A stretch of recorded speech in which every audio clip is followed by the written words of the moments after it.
Hello, boys and girls. How are you doing? Good evening, Secretary. How are you doing? What do you- do you have remarks? Should I? Sure. No, I'm sure we'll cover it all in your questions. Go ahead. What was your message to the Russian foreign minister today, and what is the Trump administration's strategy now to end the Ukraine war? Well, our strategy is to continue to engage all the parties that are involved in finding an outcome to this conflict. We will engage any time that we have an opportunity to do so, like we did today. I echoed what the President has said, both disappointment and frustration at the lack of progress in peace talks or in a path forward. So we'll continue to engage. We shared some ideas and comments, which I'll take back to Washington as early as this evening in terms of calls and reflected, and perhaps there's something to build on there. So, but it was a frank conversation. It was an important one. We had it, and we talked about some other items as well and related to the war in Ukraine, but that was obviously the first and foremost topic that we discussed. And look, the President's been pretty clear. He's disappointed and frustrated that there's not been more flexibility on the Russian side to bring about an end to this conflict. And we hope that can change.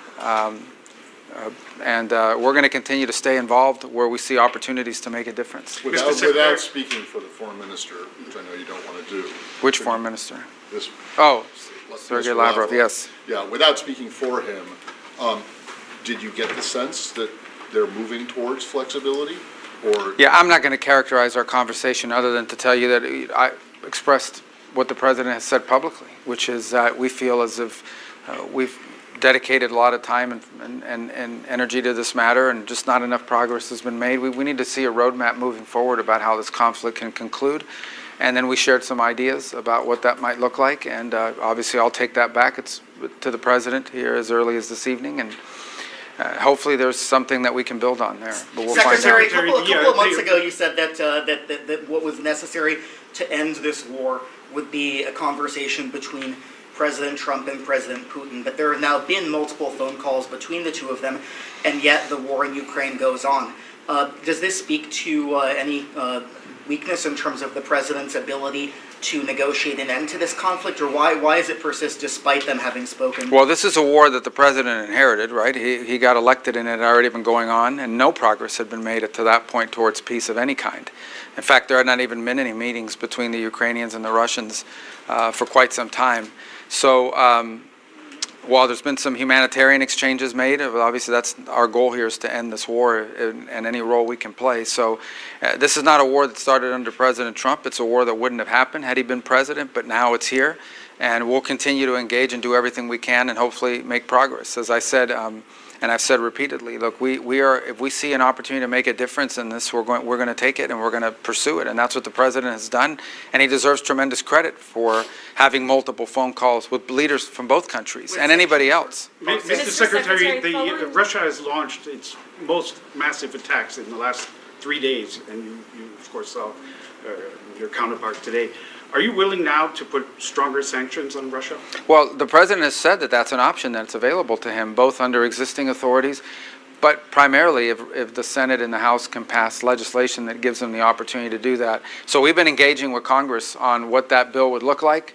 Obviously, the President needs flexibility on how those sanctions would be applied and when, because it gives them, maximum leverage in any conversation and negotiation. So he has talked about that as being a real option, and now obviously we've been engaging with the Senate in particular over the last week on what that bill will look like, and the leaders of both chambers have said that they're prepared to begin to move forward on that. We've expressed this to the Russians weeks ago. We told them that the moment would come where something like this could happen, and we'll continue to express it because that's the reality. But has the moment come? Or not yet? Well, again, that's the President's decision to make. He's frustrated by the fact that more progress has not been made. Mr. Secretary, there were reports earlier this week that you and the President were unaware that the Pentagon had made a decision to at least temporarily halt the arms shipments to Ukraine. What's your take on that decision by the Pentagon, and what is your general take? Well, I think that decision's that decision unfortunately was mischaracterized. It was a pause pending review on a handful of specific type munitions. That, frankly, is something that is logical that you would do, especially after an extended engagement that we saw both in defense of Israel and in defense of our own bases. And so it was a very limited review of certain types of munitions to ensure that we had sufficient stockpiles. And it's typical when you do these reviews that there's a short-term pause, because if in fact the review comes back that you have a shortage, you can't pull it back once it's been sent. But generally speaking, aid to Ukraine continues along the schedule that Congress appropriated. Which Mr. types were Secretary. paused? Huh? Which types of weapons were paused? Largely defensive in nature. Some were offensive. But again, the ones that were expended in recent conflicts in the Middle East, and again, not because there is a shortage, but because it's prudent to look at it and say, okay, do we have enough of these in our stockpiles for all of our obligations around the world, both in defense of our bases in the Middle East, but also our obligations to our Indo-Pacific partners and any other contingencies that might arise. But in the end, I would say that the overwhelming majority of defense of military aid that the United States provides Ukraine has never been paused and continues along the same schedules that it's been.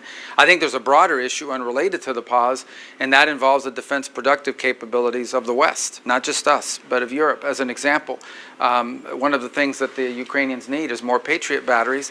There are Patriot batteries available in multiple countries in Europe, yet no one wants to part with them. So I hope that'll change. If in fact that Ukraine is the priority that so many countries in Europe say it is, they should be willing to share batteries that right now they don't have a need to use.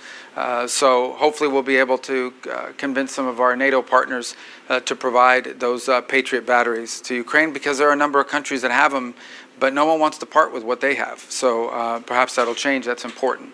Mr. Secretary, you mentioned wanting to see a roadmap for how this conflict can conclude. What concrete ideas have you presented, and how did Russia respond in this meeting? Well, again, these things are best negotiated. I don't want to in private, and that's how these things generally work. There were some ideas exchanged today, some viewpoints that they expressed to us that I'll take back to the President for his consideration, and hopefully it will lead to something. I don't want to overpromise. I mean, again, as I said, this is a conflict that's been going on now for over 3 years, and as has already been pointed out by one of the questions here, we've seen an acceleration of attacks. I think it's probably the largest drone attack in a city close to the Polish border, actually, so it's a pretty deep strike.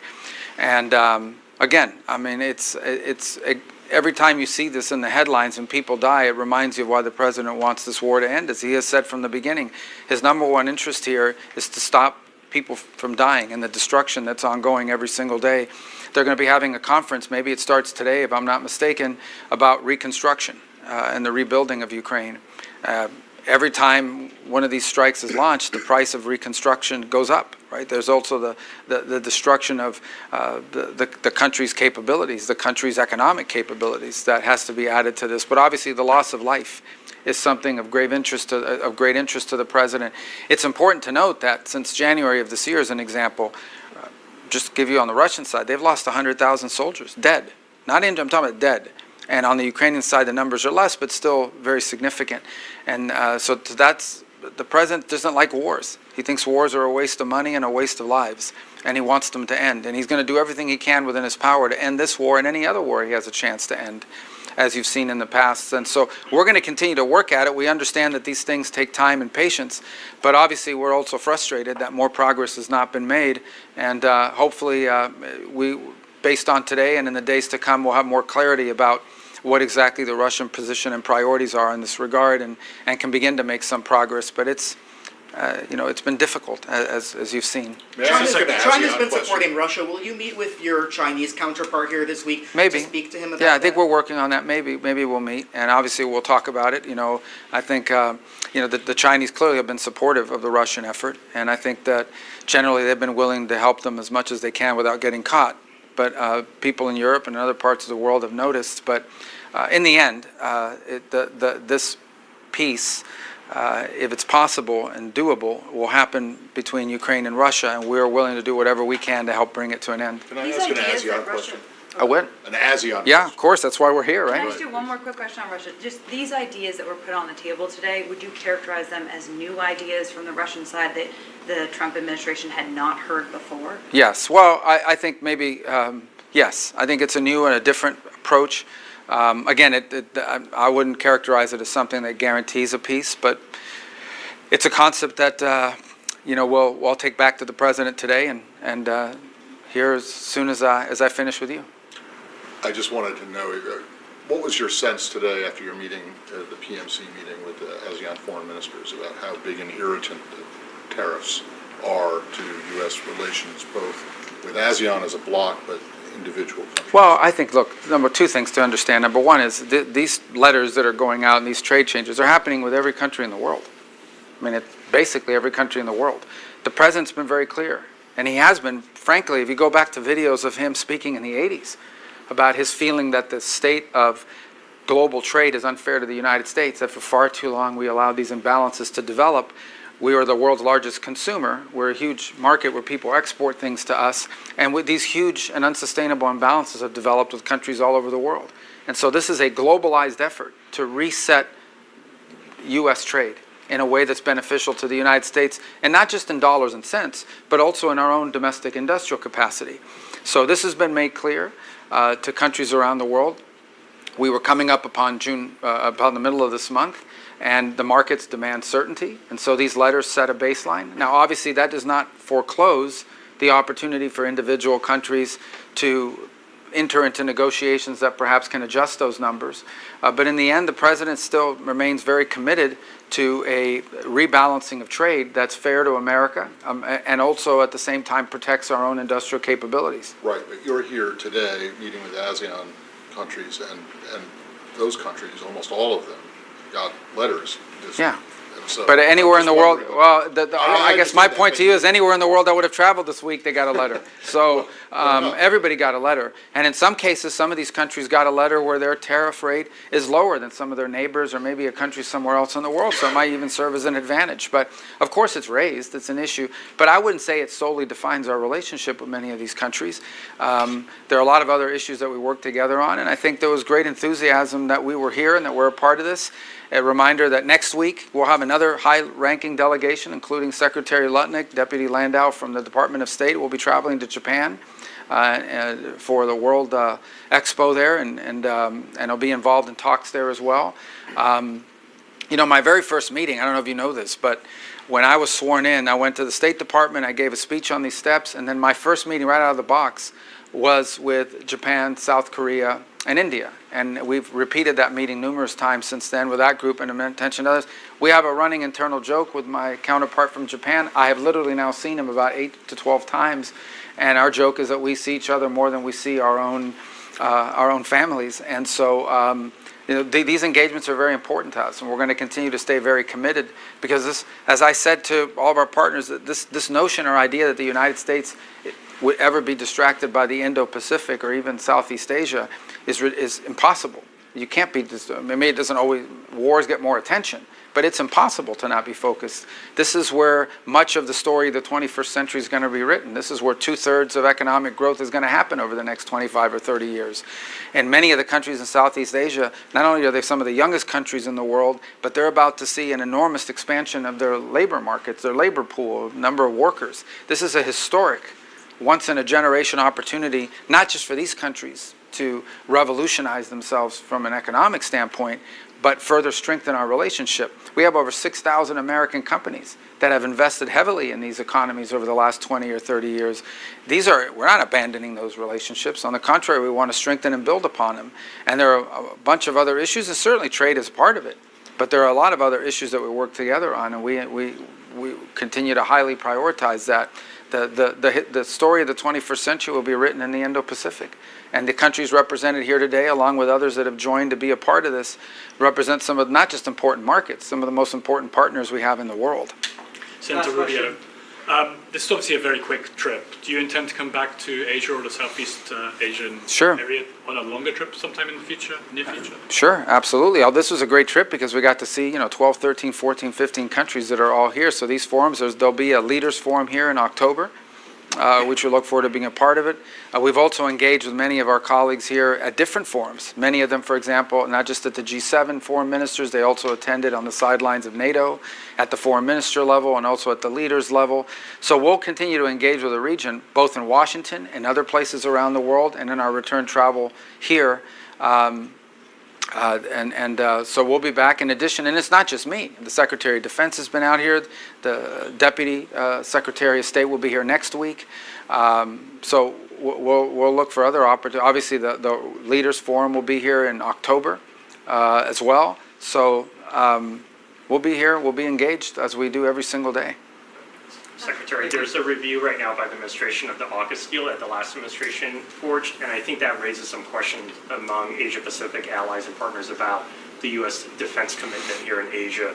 What do you say to people? Yeah, well, look, anytime a new administration takes over, there's a review of all policies. I mean, policies are a review doesn't necessarily mean you're against it. We did a review at the State Department of our diplomatic presence around the world, because I wanted to know which consulates and embassies could be adjusted both in their size and in their presence. Could we consolidate a presence? We did a review. We haven't closed any embassies, but we did a review. So just because you're reviewing something doesn't mean you're going to necessarily act on it. It means you're a new administration and you want to take an audit and an account of all the policies that you've inherited, and policies, how they've changed since the last time you were in office when it comes to the Trump administration. So, but our policies on AUKUS have not changed.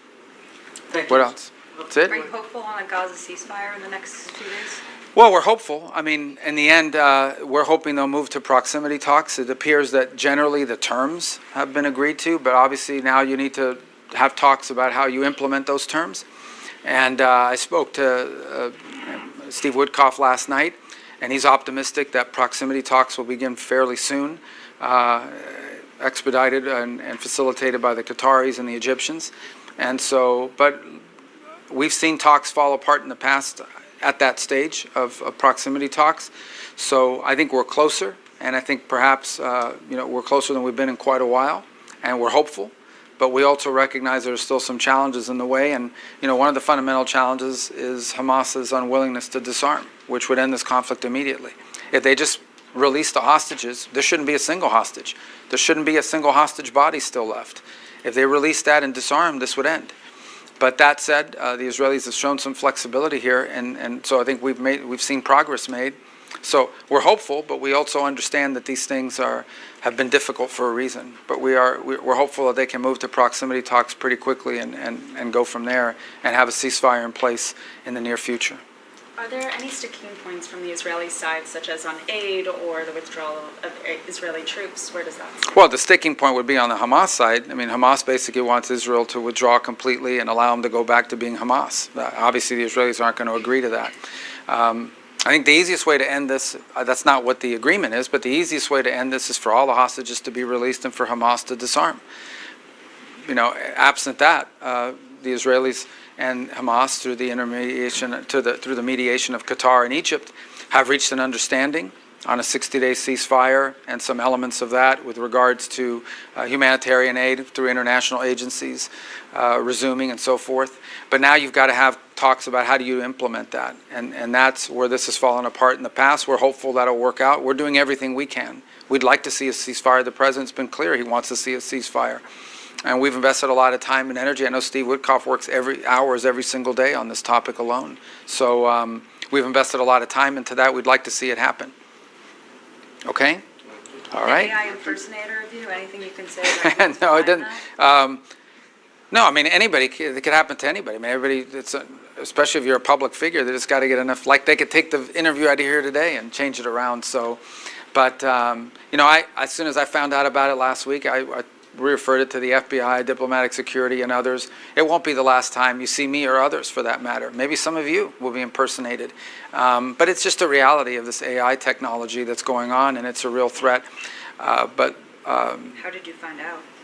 Oh, somebody called me. It was a senator that called me and said, "Hey, did you just try to reach me?" And actually sent me a voice recording. It doesn't really sound like me. Maybe you fell for that call, But maybe there was a better one that I didn't see, But it was on Signal, right? So does this? I don't know how they got it, or if it was a voicemail. No, it doesn't matter what form you use. I mean, it doesn't matter if it's Signal or anything else. There are more secure methods that in Signal you can create an account with an email address, and that was one of the reasons that they were able to reach out to people and then use the voicemail messages to imitate your voice. I've had people in the past ask me if I texted them. Like, within days of becoming Secretary of State, I had foreign ministers calling the State Department asking if I had just texted them.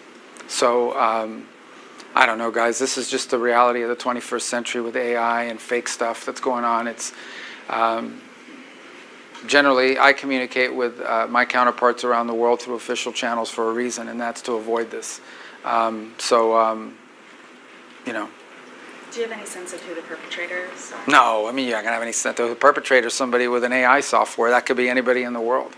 my sense is the target really isn't me. The target is the people they're reaching out to try to trick them into a call or whatever, and who knows what they do with it. But you're going to hear about this for a long time. I mean, not just me. It'll happen to other people because all you need is a recording of someone's voice and you can come up with it. So, yeah, it's just one of the other great challenges posed to us by AI. I'm sure there's a lot of positive aspects to AI as well, but this ain't one of them. You said, Secretary, that the weapons pause by the Pentagon in the narrow scope in which it occurred made sense, but was it a decision on which the State Department was consulted, or what was the level? No, it wasn't a.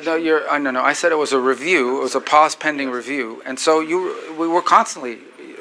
The Pentagon is constantly reviewing stockpiles, especially after an engagement such as the one we had in the Middle East. So my point is that there wasn't a policy decision not to give weapons to Ukraine. It was a review in which certain munitions were temporarily paused for that review and for that purpose. And this reporting out there that there was no awareness of it is not true. Now, but no policy decision was made. In essence, no one ever said we're not sending weapons to Ukraine. That's been appropriated by Congress, and that's continued. And that continues to this very day. But when you're doing a review, there's some period of time in which during that review, it's possible that some shipping is slowed down, not stopped. But because it's being reviewed, someone would say, okay, well, let's not send it today. Let's wait a couple days because we're conducting the review of that particular munition. So that's what happened here, and I think it was not appropriately reported initially. But nonetheless, it's pretty clear now that review has occurred, and as the President's made clear, there's been no change to our posture with regards to providing what we have available. Now, I would remind everybody, again, I go back to the point I made, and that is that there are certain things that Ukraine needs, like Patriot batteries. Those are available. There are multiple countries in Europe that possess Patriot batteries that they could share with Ukraine. And we're actively, talking to countries about doing that. Anyone specifically? Well, the Spaniards have one. They're really far from Ukraine, and they have one. The Germans have, others have. I'm not singling them out, but I'm just telling you those are two that I know. There are other Patriot batteries, and there are other opportunities. Countries that have ordered Patriot batteries that are about to receive shipments of them. It'd be great if one of them volunteered to defer that shipment and send it to Ukraine instead. So we're looking for creative ways to provide them these defensive weapons that they would need. Now, that's not going to help them with the drone attacks. That's a very different technique that you use in order to bring those down, but it would help them with some of these missile attacks that we're seeing. Again, these are defensive weapons. The reduction in force of the State Department, is that something that we should expect to happen while you are traveling, or is it something you want to be in Washington, D.C. while it happens? No, I mean, we've already notified that to Congress. Understand, our reduction in force was done, I'm very proud to say, I would argue probably in the most deliberate way of anyone that's done one. We went very specifically through and reorganized the State Department, and when you reorganize the State Department, there were certain bureaus we wanted to empower the regional bureaus, and there were certain bureaus, these functional bureaus, that were closed, and so it made sense so that's been notified to Congress and to the workforce for some period of time, and so we've been ready to implement it pending a court decision, which now has been reached. There's some timing associated with how you do that, how you actually implement it. But our intent is to move forward with the plans that we've notified Congress of weeks ago, and that we took months to design. Will the numbers be the same as what was notified to Congress? Sure. I mean, our plan that we notified to Congress is what we intend to do, and then we'll have achieved our. Again, the reduction of force is a consequence of the reorg. It's not a consequence of trying to get rid of people.